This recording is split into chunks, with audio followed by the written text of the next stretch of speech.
Party ఫిరాయింపు ఎమ్మెల్యేల విచారణ మూడో రోజుకు చేరుకుంది. బీఆర్ఎస్ నుంచి కాంగ్రెస్లో చేరిన 10 మంది ఎమ్మెల్యేల అనర్హత పిటిషన్పై స్పీకర్ విచారిస్తున్నారు. ఇందులో భాగంగా ఇవాళ 11 గంటలకు పలువురి ఎమ్మెల్యేల క్రాస్ ఎగ్జామినేషన్ జరగనుంది. Prakash Goud, కాళే యాదయ్యలను advocates cross examine చేయనున్నారు.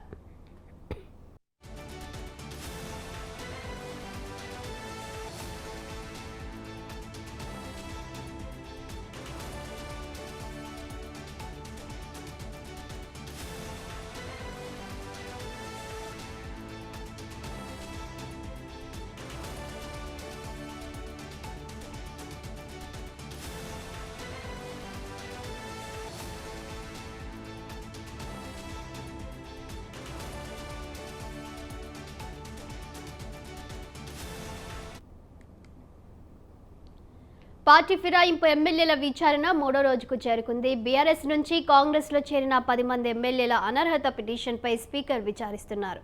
ఇందులో భాగంగా ఇవాళ 11 గంటలకు పలువురు ఎమ్మెల్యేల క్రాస్ ఎగ్జామినేషన్ జరగనుంది. Prakash Goud, కాళే యాదయ్యలను advocates cross examine చేయనున్నారు.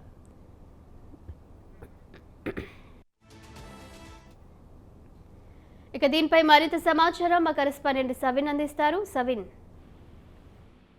పార్టీ మారిన ఎమ్మెల్యేలకు సంబంధించి 10 మంది ఎమ్మెల్యేలకు సంబంధించి ఇప్పటికే స్పీకర్ కు 8 మంది ఎమ్మెల్యేలు వివరణ ఇచ్చారు. అందులో భాగంగా స్పీకర్ ఎమ్మెల్యేలకు నోటీసులు జారీ చేసి ఆ విచారణకు రావాలని కోరారు. దీంతో ఇప్పటికే పార్టీ మారిన బీఆర్ఎస్ నుంచి కలిసి కాంగ్రెస్ పార్టీలో చేరినటువంటి 4 ఎమ్మెల్యేలను స్పీకర్ ఎదుట విచారించారు. అయితే ఈ రోజు పార్టీ మారిన ఎమ్మెల్యేల్లో ప్రకాష్ గౌడ్, బండ్ల కృష్ణమోహన్ రెడ్డి, కాళే యాదయ్య, గూడెం మహిపాల్ రెడ్డికి సంబంధించినటువంటి అడ్వకేట్ల క్రాస్ ఎగ్జామినేషన్ జరగబోతోంది. దీనికి సంబంధించి బీఆర్ఎస్ పార్టీ శాసనసభ్యుల తరపున ఎవరైతే పార్టీ మారిన ఈ 4 ఎమ్మెల్యేలపై పిటిషన్లు దాఖలు చేశారు, పార్టీ మార్పుపై పిటిషన్లు దాఖలు చేశారు, బీఆర్ఎస్ పార్టీ ఎమ్మెల్యేల తరపున న్యాయవాదులు క్రాస్ ఎగ్జామినేషన్ చేయబోతున్నారు.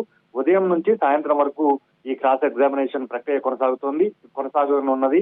ఇప్పటికే ఈ 4 ఎమ్మెల్యేలకు సంబంధించి స్పీకర్ ఎదుట విచారణకు హాజరయ్యారు. దీంతో ఈ రోజు ఇటు బీఆర్ఎస్ పార్టీ తరఫున ఎమ్మెల్యేలకు సంబంధించిన న్యాయవాదులు, అటు పార్టీ మారిన ఎమ్మెల్యేలకు సంబంధించినటువంటి న్యాయవాదులకు సంబంధించి 2 న్యాయవాదుల క్రాస్ ఎగ్జామినేషన్ చేసుకోబోతున్నారు. ఇక ఇప్పటికే పార్టీ మారిన ఎమ్మెల్యేలకు సంబంధించి 3 నెలల్లోపు ఏదో ఒక నిర్ణయం తీసుకోవాలని సుప్రీంకోర్టు అసెంబ్లీ స్పీకర్ కు డైరెక్షన్ ఇచ్చిన నేపథ్యంలో అసెంబ్లీ స్పీకర్ గడ్డం ప్రసాద్ కుమార్ పార్టీ మారినటువంటి 10 మంది ఎమ్మెల్యేలకు నోటీసులు జారీ చేశారు, వివరణ తీసుకున్నారు. ఈ వివరణకు సంబంధించి 8 మంది ఎమ్మెల్యేలు వివరణ ఇవ్వగా కడియం శ్రీహరి, దానం నాగేందర్ 2 ఎమ్మెల్యేలు మాత్రం ఇప్పటి వరకు వివరణ ఇవ్వలేదు. వారి విషయంలో స్పీకర్ ఏ విధమైన నిర్ణయం తీసుకుంటారు. అయితే 8 మంది ఎమ్మెల్యేలకు సంబంధించి ఇప్పటికే 4 ఎమ్మెల్యేల విచారణ ముగిసింది. దసరా పండుగ తర్వాత మిగిలిన 4 ఎమ్మెల్యేలకు సంబంధించి స్పీకర్ విచారణ చేసిన తర్వాత పార్టీ మారిన 4 ఎమ్మెల్యేలకు సంబంధించినటువంటి న్యాయవాదులు, బీఆర్ఎస్ పార్టీ తరఫున పిటిషన్ దాఖలు చేసినటువంటి ఎమ్మెల్యేలకు సంబంధించినటువంటి న్యాయవాదులు క్రాస్ ఎగ్జామినేషన్ పూర్తి అయిన తర్వాత ఈ పార్టీ మారిన ఎమ్మెల్యేలకు సంబంధించి విచారణ పూర్తి కాబోతోంది.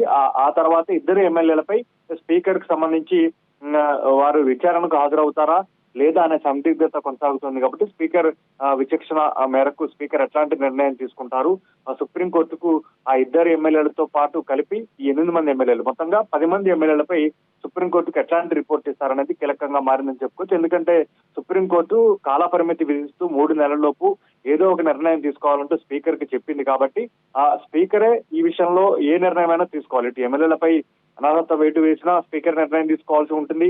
అనర్హత వేటు వేయకుండా పార్టీ మారినట్లు ఆధారాలు లేవంటూ ఒకవేళ స్పీకర్ తన నిర్ణయాన్ని చెప్పదలుచుకున్న స్పీకర్ విచక్షణ మేరకు, స్పీకర్ నిర్ణయాధికారం మేరకే ఈ 10 మంది ఎమ్మెల్యేల భవితవ్యం ఆధారపడి ఉంది. కాబట్టి నవంబర్ 1 వరకు సుప్రీంకోర్టు విధించినటువంటి కాల పరిమితి ఉంది. కాబట్టి ఈ లోపు స్పీకర్ 10 మంది పార్టీ మారినటువంటి ఎమ్మెల్యేలకు సంబంధించి ఈ విచారణ పూర్తి చేసిన తర్వాత సుప్రీంకోర్టుకు ఒక రిపోర్ట్ ఇవ్వబోతున్నారు. మరోవైపు పార్టీ మారిన ఎమ్మెల్యేలకు సంబంధించి ఇప్పటికే మేము పార్టీ మారలేదు, బీఆర్ఎస్ పార్టీలోనే కొనసాగుతున్నాము, కేవలం నియోజకవర్గ అభివృద్ధి కోసమే సీఎం రేవంత్ రెడ్డిని కలిశామంటూ గతంలో స్పీకర్ నోటీసులు జారీ చేసిన సందర్భంగా ఈ 8 మంది ఎమ్మెల్యేలు వివరణ ఇచ్చే ప్రయత్నం చేశారు. ఆ తర్వాత స్పీకర్ బీఆర్ఎస్ పార్టీ ఎమ్మెల్యేలకు సంబంధించి పార్టీ మారిన ఎమ్మెల్యేలను వివరణ ఇస్తూ తాము పార్టీ మారలేదు, బీఆర్ఎస్ పార్టీలోనే ఉన్నాము నియోజకవర్గ అభివృద్ధి కోసమే సీఎం రేవంత్ రెడ్డిని కలిసినట్లు చెప్పారంటూ బీఆర్ఎస్ పార్టీ ఎమ్మెల్యేలు 3 రోజుల్లోపు రిజైండర్ ఇవ్వాలంటూ కోరారు. దీంతో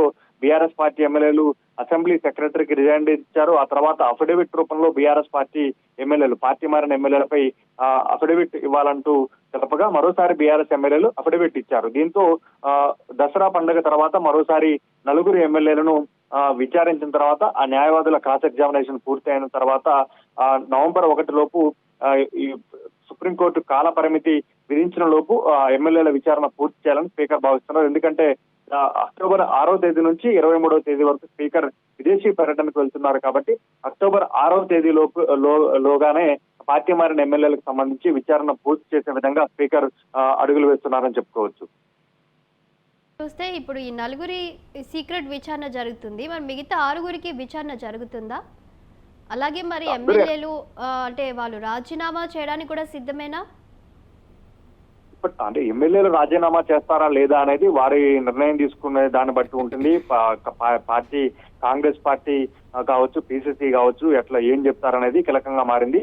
మొత్తం 8 మంది 10 మంది ఎమ్మెల్యేలు 2 ఎమ్మెల్యేలు గతంలో స్పీకర్ కు వివరణ ఇచ్చారు. మొత్తం 10 మంది ఎమ్మెల్యేలు విచారణకు రావాలని స్పీకర్ కోరారు కాబట్టి మొత్తం 8 మంది, ఇప్పటికే 4 ఎమ్మెల్యేల విచారణ పూర్తయింది. వారికి సంబంధించిన న్యాయవాదుల విచారణ, ఇటు బీఆర్ఎస్ వైపుకు సంబంధించిన ఎమ్మెల్యేలకు సంబంధించిన న్యాయవాదులు, అటు కాంగ్రెస్ పార్టీ లో చేరినటువంటి ఎమ్మెల్యేలకు సంబంధించినటువంటి న్యాయవాదుల విచారణ ఈ రోజు క్రాస్ ఎగ్జామినేషన్ జరగబోతోంది. మరోసారి దసరా పండుగ తర్వాత మిగిలిన 4 ఎమ్మెల్యేల విచారణ స్పీకర్ చేస్తారు. ఆ తర్వాత న్యాయవాదులకు సంబంధించిన క్రాస్ ఎగ్జామినేషన్ ఉంటుంది. ఇక మిగిలిన 2 ఎమ్మెల్యేలు ఈ స్పీకర్ విధించినటువంటి కాల పరిమితి లోపు విచారణకు హాజరవుతారా లేదా అనేది కూడా చూడాల్సి ఉంటుంది.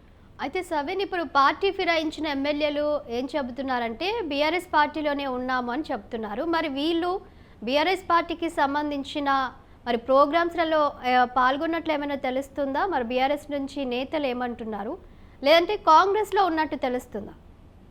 అంటే వాళ్ళు పార్టీ మారిన ఎమ్మెల్యేలు పార్టీ మారారా లేదా, వారిపై అనర్హత వేటు వేయాలా లేదా అనేది ఇప్పుడు స్పీకర్ పరిధిలోకి వచ్చింది. సుప్రీంకోర్టు పరిధిలో ఉంది కాబట్టి స్పీకర్ నిర్ణయం తీసుకోవాల్సి ఉంటుంది. బీఆర్ఎస్ పార్టీ మాత్రం పార్టీ మారలేదు, మేము బీఆర్ఎస్ పార్టీలోనే ఉన్నామని 10 మంది ఎమ్మెల్యేలు చెప్తున్నారు. కానీ వారు పార్టీ కార్యక్రమాల్లో పాల్గొనట్లేదు. బీఆర్ఎస్ పార్టీలోనే ఉంటే బీఆర్ఎస్ ఆఫీస్కి రావాలి, పార్టీ కార్యక్రమాల్లో పాల్గొనాలనేది బీఆర్ఎస్ పార్టీ చెప్తున్న వాదనగా మనకు కనపడుతుంది. కానీ 10 మంది ఎమ్మెల్యేలు మాత్రం మొదటిసారిగా స్పీకర్ కు వివరణ ఇచ్చిన సందర్భంలో మాత్రం మేము బీఆర్ఎస్ పార్టీలోనే ఉన్నాము, కాంగ్రెస్ పార్టీలో చేరలేదు, కాంగ్రెస్ పార్టీ కండువా కప్పుకోలేదు, కేవలం నియోజకవర్గ అభివృద్ధి కోసమే సీఎం రేవంత్ రెడ్డిని కలిశామని చెప్పిన పరిస్థితి మనకు కనబడుతుంది. మొత్తానికైతే ఇప్పుడు ఈ సుప్రీంకోర్టు డైరెక్షన్ ఇచ్చింది, 3 నెలల్లో చర్యలు తీసుకోవాలని. స్పీకర్ కోర్టులో బంతి ఉంది. స్పీకర్ విచక్షణ మేరకు ఇప్పటికే స్పీకర్ విచారణ ప్రారంభించారు కాబట్టి స్పీకర్ తీసుకున్న నిర్ణయమే అంతిమ నిర్ణయం కాబోతుందని చెప్పుకోవచ్చు. Right, thank you సవిన్.